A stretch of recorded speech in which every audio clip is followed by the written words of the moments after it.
Hola, ¿cómo están? Nos encontramos en esta oportunidad. Mi nombre es Gisela Contino, con mi compañera. Mirta Micolaitis. Hola Mirta, ¿cómo estás? Bien, ¿y vos, Gisela? Bien.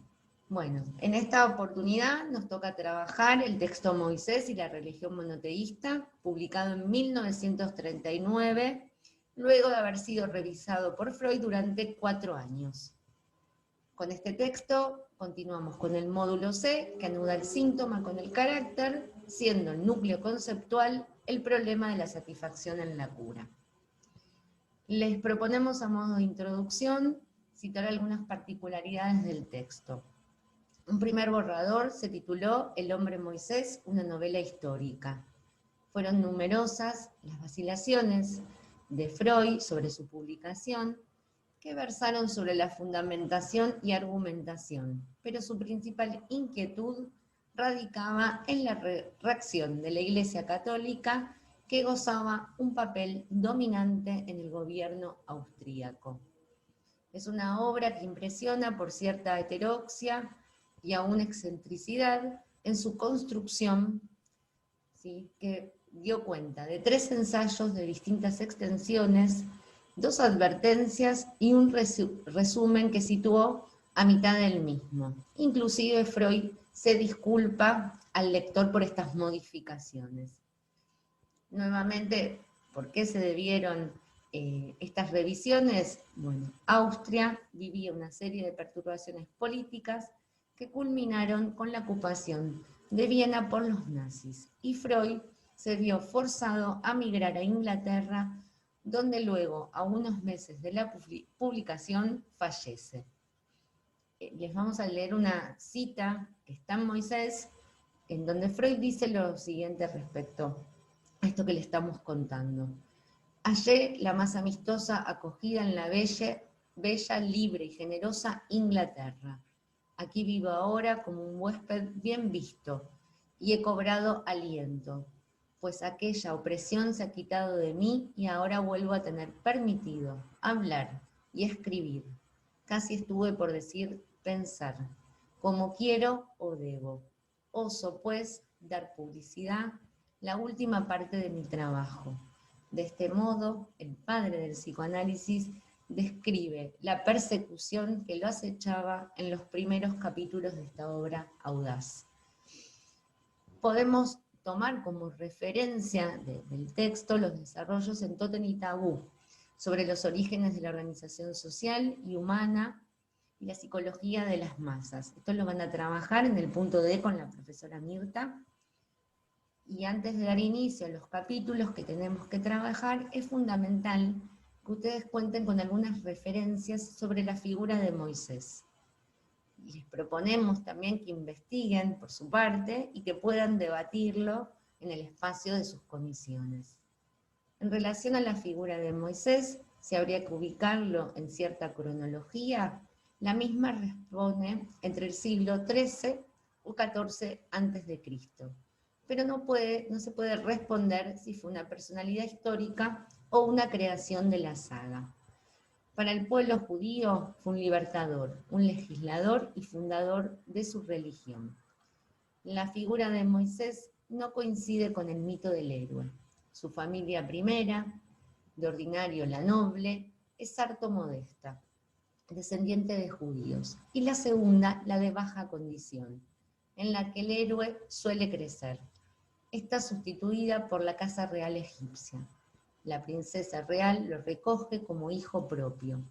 Otra cuestión respecto a su origen es que su abandono puede ser una invención, y quienes realmente lo crían se constituye como su verdadera familia. Pero existe otra versión que la contradice, que es que el faraón había sido advertido por un sueño profético de que su hijo varón, de que el hijo varón de su hija significaría un peligro para él y para su reino, y por ello la abandona en el Nilo tras su nacimiento. En este sentido, Moisés pasaría a ser egipcio, noble que la saga quiere convertir en judío. Y aquí la audacia de Freud, que vamos a desarrollar justamente, como les mencionamos, en el punto D. La tesis de Freud es que Moisés era egipcio, a quien la necesidad de un pueblo quiso hacer judío. El mito recorta dos familias, que a nivel de la interpretación, como trabajamos los analistas, son idénticas. En el nivel mítico, como la noble y la de la baja condición, pero podemos situar en esta divergencia histórica, vivencial, o sea, la historia como ocurrió para los hombres en cada caso. Como les decía antes, como trabajamos nosotros como analistas, ¿sí? Es lo que el sujeto nos cuenta y no vamos detrás si eso es cierto o no. Los judíos, según la tesis de Freud, asesinan a Moisés, abandonando la religión que éste le había transmitido, olvidando este hecho colectivamente al cabo de un tiempo, cuando posteriormente este recuerdo reprimido sale a la superficie se origina el pueblo judío y su religión. Esto puede describirse como una revolución. Luego de esta introducción nos vamos a ocupar de dos puntos centrales en la obra. En primer lugar, el apartado C, denominado la analogía. Pero previo vamos a retomar algo fundamental para la comprensión del texto en este momento del programa. Y ello radica en las referencias respecto del trauma. Vamos a ubicar un nuevo estatuto del trauma. Podemos decir que se va a volver patrimonio común saber que las experiencias de los primeros 5 años adquieren un poder de mando sobre la vida al que nada posterior contrariará. En este sentido, van a quedar destronadas las dos teorías que trabajamos durante a lo largo del año. Repasemos los distintos momentos del trauma. Un primer momento del trauma nos remite a los primeros textos freudianos y sus desarrollos sobre la histeria. Ubicábamos los dos tiempos. El primero, recuerden, resignificaba el tiempo 2. ¿Qué era lo que se resignificaba? La vivencia sexual prematura traumática. Particularmente el trauma, en este primer momento, era un acontecimiento real, del que participaba en esa escena de seducción la figura, habitualmente del padre, y en este sentido eso lo cuestionaba Freud como tal y también a su propio padre. Luego, el segundo estatuto del trauma, en el lugar lógico de la vivencia sexual prematura traumática, adviene la fantasía. Ruptura a partir de la carta 69, los relatos tenían que ver con sucesos que no habían acontecido. El quehacer del analista cambia, y ahí no se trata de ir en la búsqueda de un suceso acontecido. Se trata de otra trama. La fantasía crea lo que es propiamente la realidad psíquica. La dimensión de esas construcciones fantasiosas tienen un valor conceptual y clínico fundamental. Recuerden las referencias de la fantasía de Pega en un niño, en donde quedan situadas las fantasías originarias, las cuales tienen el estatuto de eficaz y traumáticas, que son susceptibles, no son susceptibles de venir conscientes, sino recuerden que la segunda fase de la fantasía se construye en el análisis bajo transferencia. Ahora vamos a ubicar este tercer momento del trauma y aquí les voy a leer la tesis fundamental del texto que se desarrolla en el punto C.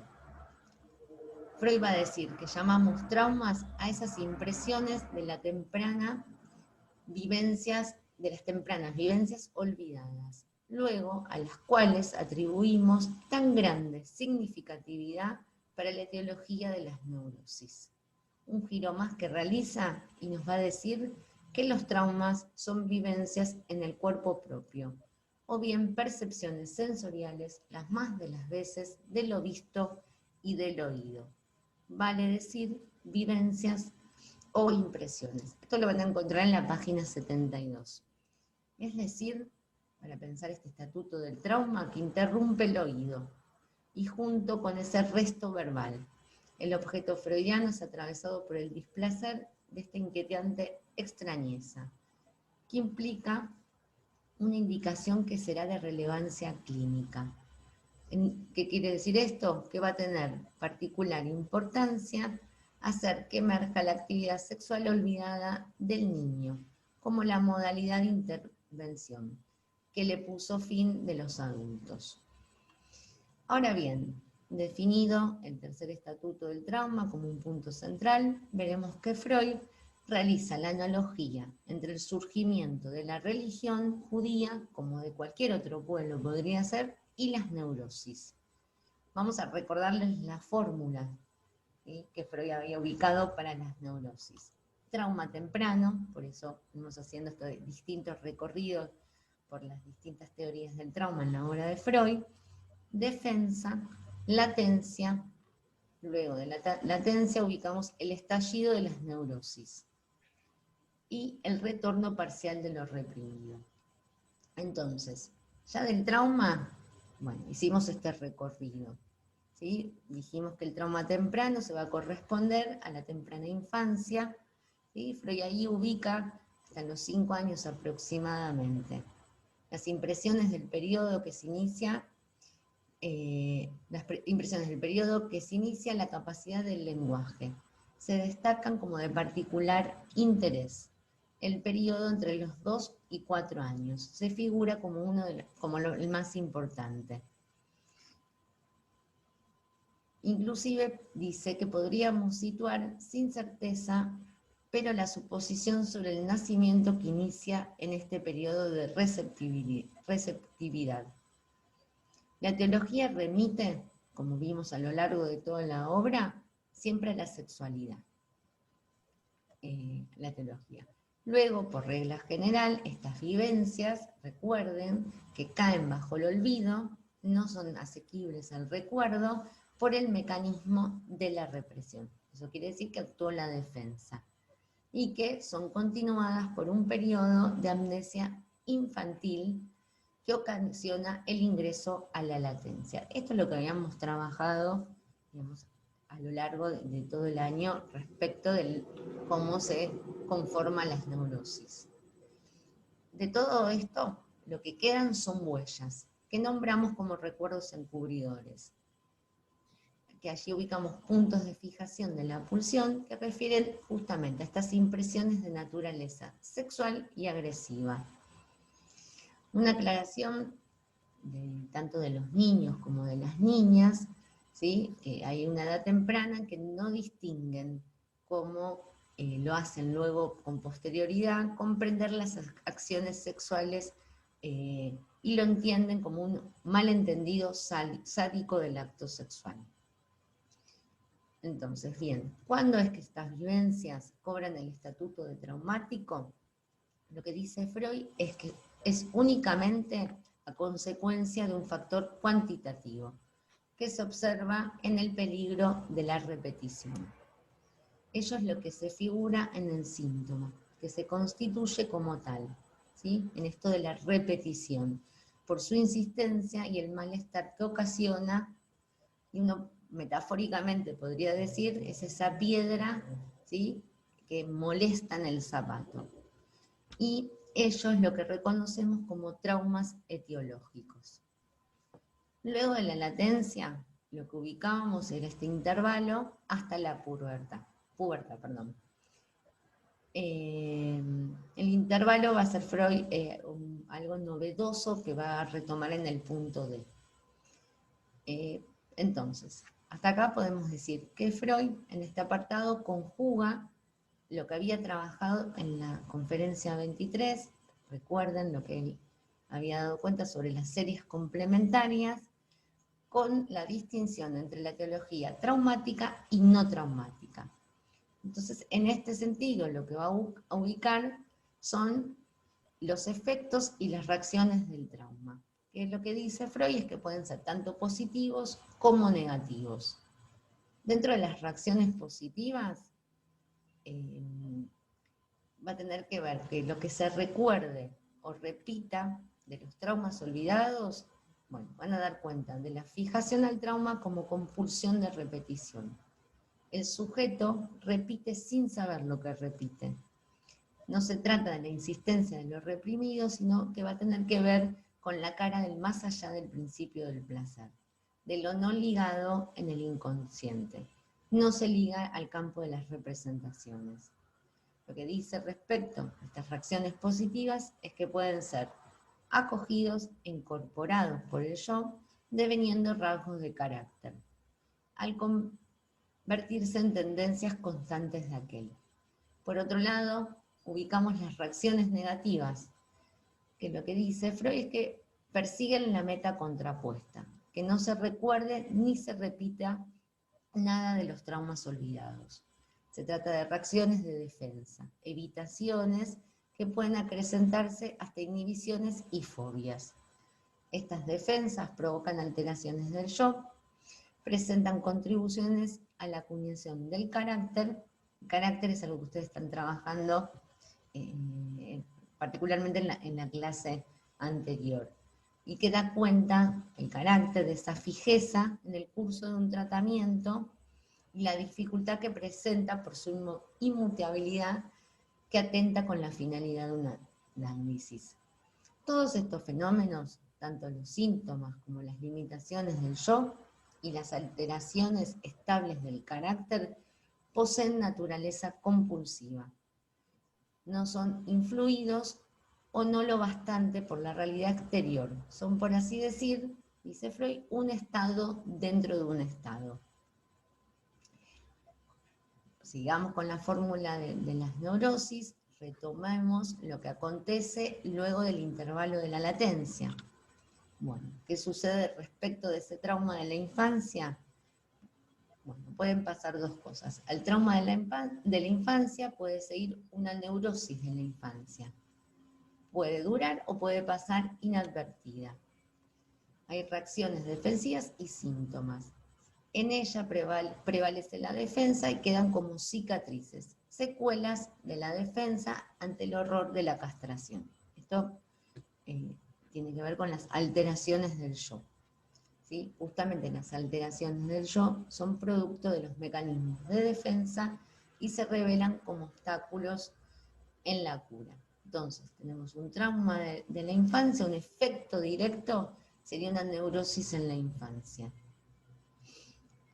Entre la neurosis de la infancia y la neurosis adulta, recuerden que lo que va a mediar es la latencia. Entonces, para dar cuenta de lo que es la neurosis definitiva o adulta, bueno, lo que ubicamos ahí es un efecto, esto es fundamental, demorado, retrasado, retrospectivo respecto del trauma. Entonces, digamos, si hay un efecto retardado, ahí ubicamos, ¿sí?, una neurosis adulta. Les voy a dar un ejemplo para concluir y para dar cuenta de la fórmula de la neurosis, ¿sí?, y respecto de los efectos del trauma que Freud trabaja en el punto C. Freud da el ejemplo de un varoncito que compartió durante los primeros años de vida el dormitorio con sus padres, tuvo repetidas oportunidades a la edad en que apenas había alcanzado, dice Freud, el lenguaje, de observar escenas sexuales que involucran a sus padres, dice Freud, de ver mucho y de escuchar mucho. Aparece un primer síntoma, que es la perturbación del dormir, insomnio, como un síntoma de compromiso, a partir del conflicto de la expresión de su defensa contra la percepción del coito. Luego aparece un efecto inmediato del trauma, masturbación y fantasía de ataque sexual a la madre e identificación con el padre. Ahí podemos ubicar como algo de la identificación simbólica y la fijación de un modo de satisfacción.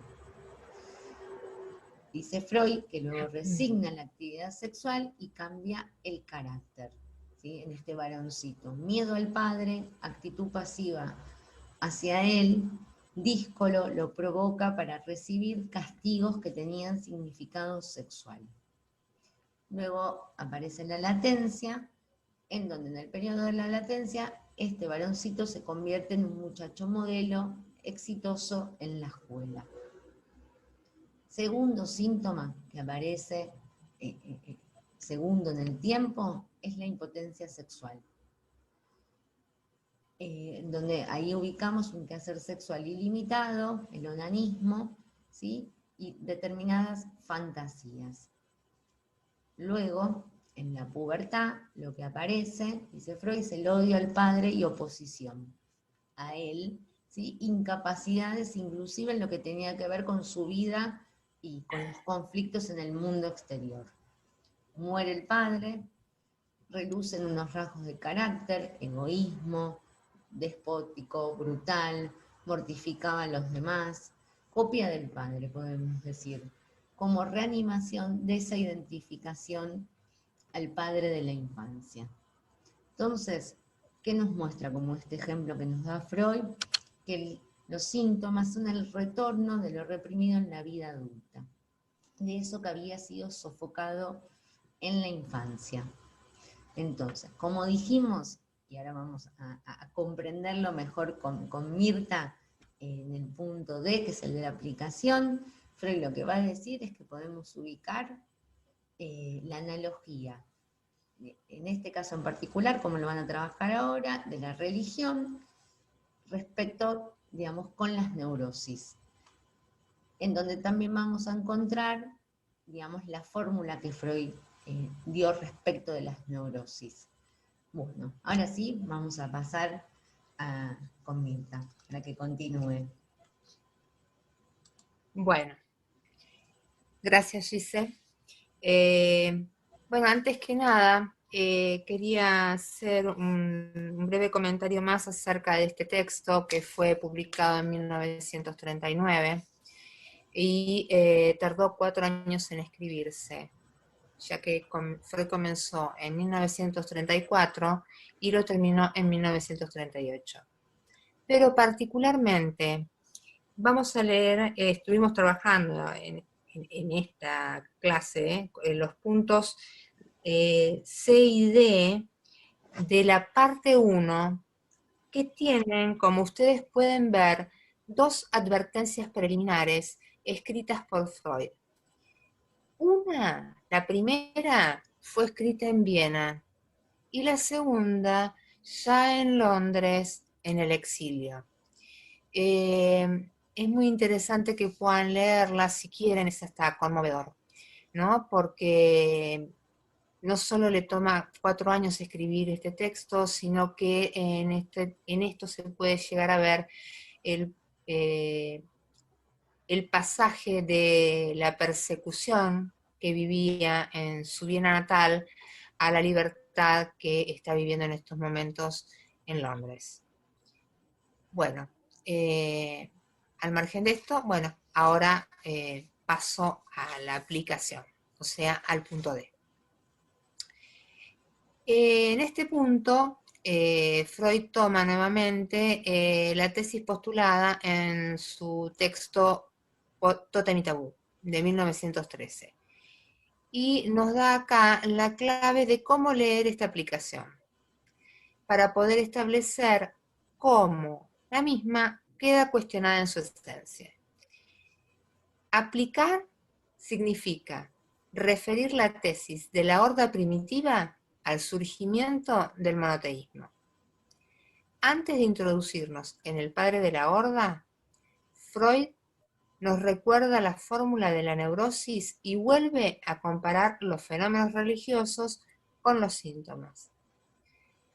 Vuelve a hablar de trauma temprano, defensa, latencia, estallido de la neurosis y retorno parcial de lo reprimido. El género humano tiene una prehistoria olvidada.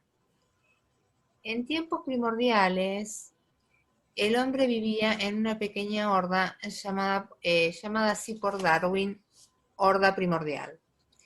Freud lo toma de este evolucionismo darwiniano y de una conjetura de Atkinson.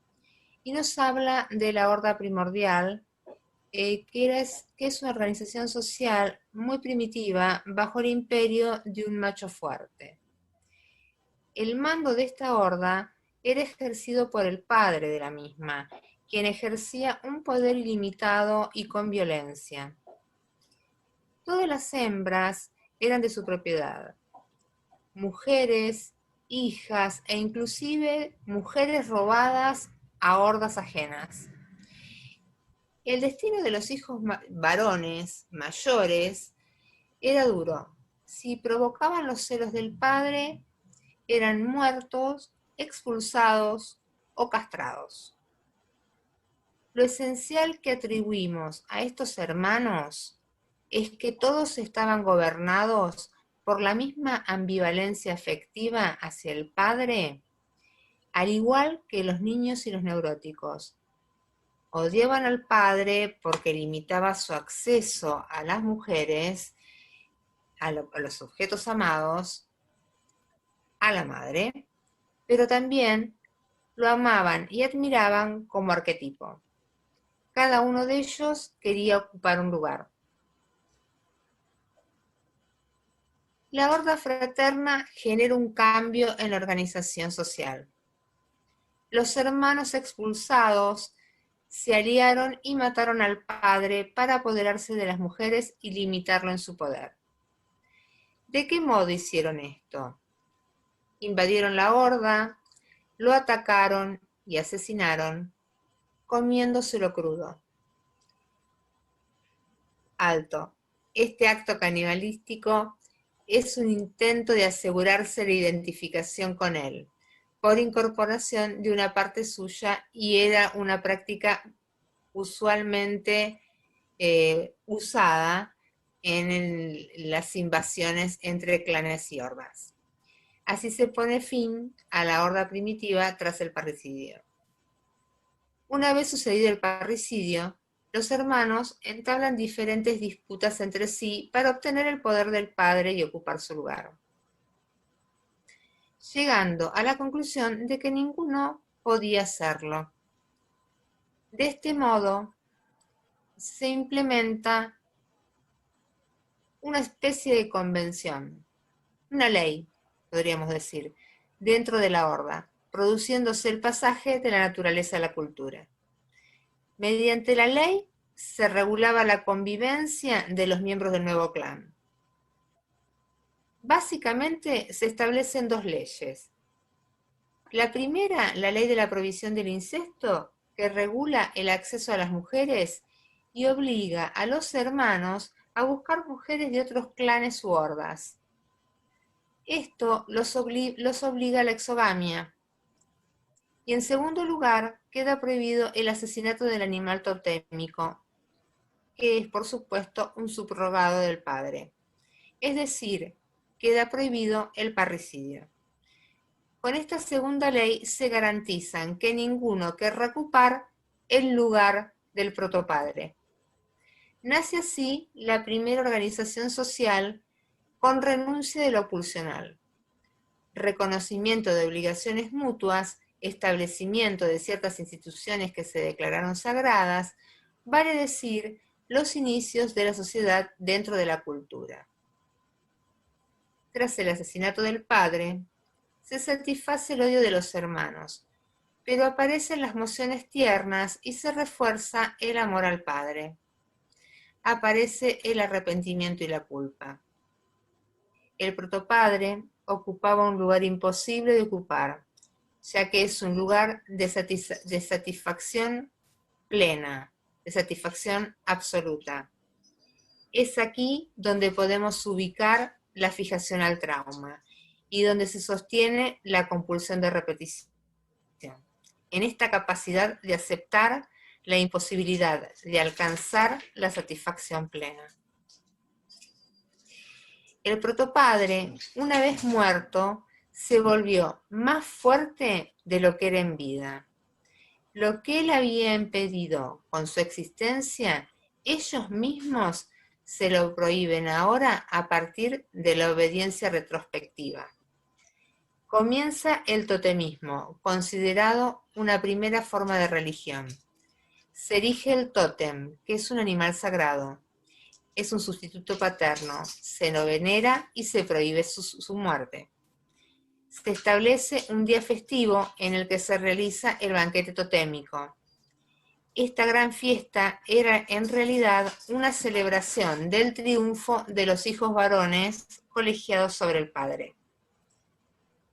Están en juego las dos corrientes, la tierna, que se juega como arrepentimiento, y también la hostil, que llevó al parricidio. De lo dicho se desprende la siguiente pregunta freudiana. El progreso que sigue al totemismo es la humanización. Los animales son reemplazados por dioses humanos. ¿Qué hizo la religión con esta trama? Entonces surge la respuesta. En la comparación que hace Freud entre la religión y la neurosis, tenemos el pasaje del judaísmo a la religión monoteísta, que significó para el pueblo de Moisés abandonar el politeísmo, abandonar sus creencias, sus ideas y todas las satisfacciones que se anudaban a ellas. Esa es la exigencia del Dios único. La llegada al monoteísmo significó todo un esfuerzo cultural para ellos, un esfuerzo de ciertas renuncias, que de esta manera justifica la hipótesis de que en algún momento, ya cansados de andar por el desierto, no llegar nunca a ninguna parte, despojarse de sus creencias, increparon a Moisés y terminaron matándolo.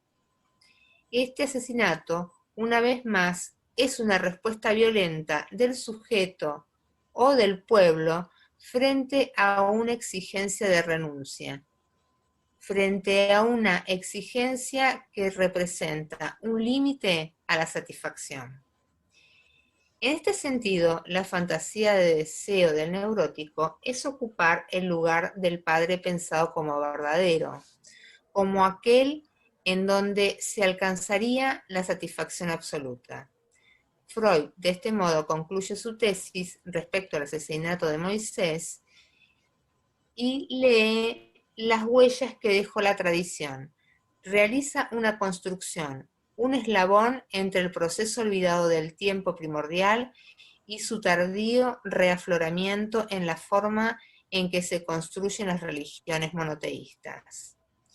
Bajo la forma de admitir la responsabilidad por la muerte de Cristo, de alguna manera se admite la responsabilidad también por la muerte del Padre, y como, por lo tanto, hay una tramitación de la culpa interior a la religión. En el caso del judaísmo, como todo esto no aparece, quedan desconociendo su responsabilidad en el asesinato original.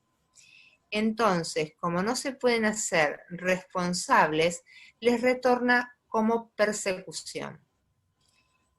Es como si dijeran, ¿y por qué somos tan culpables? ¿Por qué nos tratan tan mal en todos lados? Entonces, en vez de hacer un tratamiento propio de la culpa, se la hacen los de afuera. Entonces, son considerados culpables de cosas injustas. Esto es aprovechado por las coyunturas sociales, económicas, históricas y políticas. Freud propone esta hipótesis y pensar estas dos dimensiones, las dimensiones del retorno como destino tanto al nivel del sujeto como al nivel de todo un pueblo. Es interesante porque dice que toda discriminación es antisemita. Inclusive la persecución de los cristianos está basada en ese origen común, o sea, el rechazo del cristianismo hacia los judíos. Este núcleo que Freud analiza para los judíos es como si dijera que todos somos judíos, todos tenemos un mismo origen y en este punto no funciona la neurosis de destino de esta manera. Para concluir, realizaremos una síntesis de lo expuesto en el punto C. Freud nos recuerda la fórmula de las neurosis. Nuevamente, trauma temprano, defensa, latencia, estallido de la neurosis, retorno parcial de lo reprimido, fórmula que luego aplica en el punto D como el resultado no de la neurosis, sino de la religión. De ese modo, realiza una transferencia de lo referido a la psicología individual a la psicología de masas. El retorno de lo reprimido ejerce un poderoso efecto sobre las masas y en la neurosis irrumpe, retorna lo oído y lo visto, atravesado por el displacer de la inquietante extrañeza. La explicación histórica equipara los conflictos infantiles del individuo a los conflictos de los primeros tiempos de la humanidad, y aquí una nueva versión del trauma, como vivencias en el cuerpo propio, o bien percepciones sensoriales, las más de las veces de lo visto y lo oído. Vale decir, vivencias o impresiones en la época que el niño era apenas capaz del lenguaje, que se exteriorizan en algún momento como efectos del carácter compulsivo sin que se tenga de ellas recuerdo consciente. Esto debemos suponerlo respecto de las tempranísimas vivencias de la humanidad entera. Uno de los efectos sería el afloramiento de la idea de un Dios único, que se reconoce como un recuerdo, sin duda desfigurado, pero plenamente justificado. Una idea así, que tiene carácter compulsivo, es forzoso que haya creencia. Inclusive, en el alcance de su desfiguración, es lícito llamarla delirio. La construcción por parte del analista tiene una semejanza con el delirio. En ese sentido, lo que se presentifica como retorno de lo pasado es preciso llamarlo verdad. Y tal vez el enigma sobre una versión novedosa del mismo, lo que nos interesa destacar es que el padre de la horda primitiva representa a la satisfacción plena.